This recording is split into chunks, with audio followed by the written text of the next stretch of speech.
Hello everyone. आज हम start कर रहे हैं हाइजेनबर्ग अनसर्टेनिटी प्रिंसिपल, यानी कि हाइजेनबर्ग का अनिश्चितता का सिद्धांत।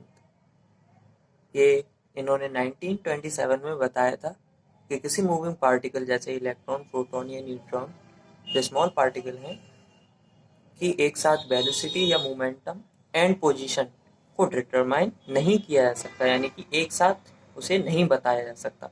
यदि पोजीशन को हम सर्टेन रखते हैं तो मोमेंटम अनसर्टेन हो जाता है, यानी कि अगर पोजीशन को हम निश्चित रखेंगे तो मोमेंटम क्या हो जाता है, अनिश्चित हो जाता है। ठीक है। या फिर अगर हम मोमेंटम को निश्चित रखेंगे तो पोजीशन अनिश्चित हो जाती है। इसी के लिए हाइजेनबर्ग ने ये प्रिंसिपल दिया और हमें बताया। ठीक है, तो स्टार्ट करते हैं। हाइजेनबर्ग जर्मन के साइंटिस्ट थे।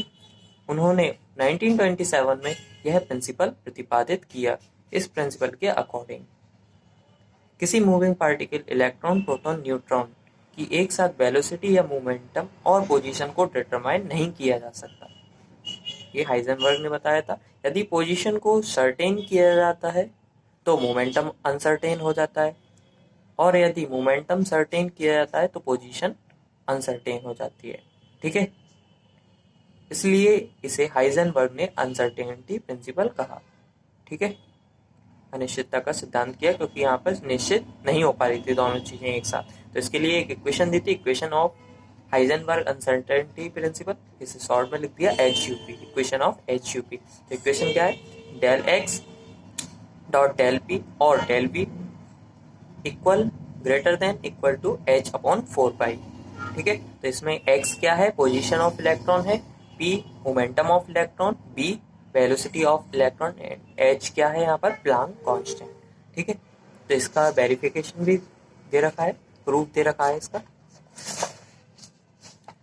तो यहाँ पर देखिए p इक्वल टू क्या होता है, mb, मोमेंटम क्या होता है, mb होता है।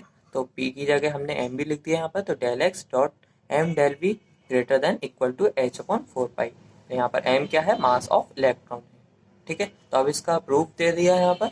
प्रूफ क्या है, अगर हम यहाँ पर जो डेल एक्स है उसे हमने सर्टेन यानी कि 0 कर दिया है, तो डेल पी कितना होगा, डेल पी यानी कि मोमेंटम निकालेंगे। तो मोमेंटम इज इक्वल टू, यहाँ पर ग्रेटर देन इक्वल का साइन है तो हम इक्वल का साइन लगा लेंगे यहाँ पर।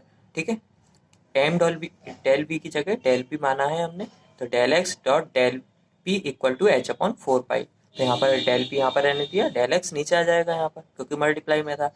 अब यहाँ पर डेल एक्स की वैल्यू 0 ली है हमने, तो 0 रखेंगे तो क्या आ जाएगा, यहाँ पर 0 रखी तो del b is equal to infinite. किसी भी नंबर के लिए 0 से डिवाइड करते हैं तो वो इनफाइनाइट आता है।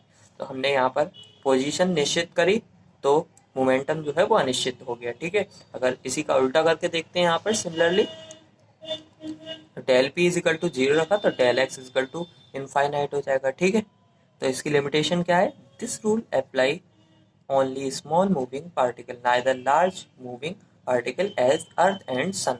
तो ये रूल भी, इसका लिमिटेशन यही है कि ये जो रूल है वो स्मॉल मूविंग पार्टिकल पर ही अप्लाई होता है, ना कि large moving particle. Earth and sun पर अप्लाई नहीं होता है, बड़े बड़े मूविंग पार्टिकल पे नहीं होता है। और यही अप्लाई होता है जो डी ब्रॉगली इक्वेशन दी थी इससे पहले वाली वीडियो में, उसमें भी यही लिमिटेशन था। वो किस पर अप्लाई हो रहा था, small moving particle electron, proton, neutron पर हो रहा था, बड़े पार्टिकल पे नहीं हो रहा था। आई होप आपके लिए समझ में आया हो। This is third part of chapter number first, unit first, atomic structure. Thank you, thanks for watching the video.